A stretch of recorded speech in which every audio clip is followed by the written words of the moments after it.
Hi, I'm Winston from the Emek Learning Center. Thanks for watching. So we're all about to leave our homes and go dwell in Sukkot for 7 days. What's the story?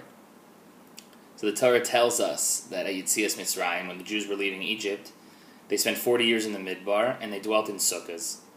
So we should also dwell in sukkahs, so that we should remember that our ancestors, our forefathers, also dwelt in sukkahs.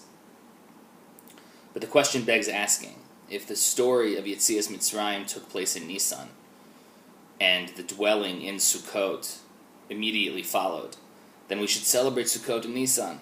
Why do we celebrate in Tishrei? It's a famous question, and it has many answers. And one of the most famous ones is that Sukkot had to follow Rosh Hashanah and Yom Kippur, because the Chasimas Hadin, the sealing of our judgment, was on Yom Kippur. And it could be, it's very possible, that the judgment Shalmala, the judgment in Shemayim, in the heavens, was Gullus, exile. So we, as in an attempt to preempt the judgment, self-impose an exile on ourselves for 7 days, and hopefully that will lighten the din.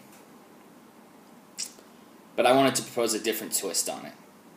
The Gemara in Beitza tells us that our mazonos, that our income, our earnings for the year, are decided between Rosh Hashanah and Yom Kippur.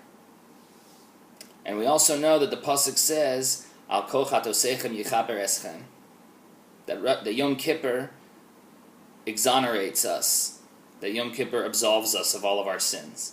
And we did real tshuva, we did real quality internal work on Rosh Hashanah and Yom Kippur. And the chances are very good, at least we feel in our heart of hearts, that the judgment came out in our favor, that we're going to our earnings are going to far exceed our expectations this year. So why do we go out into Sukkot after Yom Kippur? Because Chazal also tell us that Sukkot is Keneged Yaakov Avinu, that the three regalim, the three festivals of the year, correspond to different forefathers, and Sukkot, being the last one, corresponds to the third forefather, Yaakov. And the midah of Yaakov is Emet. It says Yaakov in the pasuk, Katonti mikol hachasadim umikol ha'emet. Even though HaKadosh Baruch Hu had promised him that he would return home safely, nevertheless, he was worried that somewhere along the line he had transgressed and that the promise had therefore fallen through, that he had broken his covenant and therefore the promise was no longer valid. That's also how we should feel. 4 days after Yom Kippur, we feel so good and so high and so short, so self-assured that the judgment was positive, and nevertheless, katonti mikol hachasadim. It could be in the last 4 days that I've done something that reversed the trend. I have to go out into sukkahs.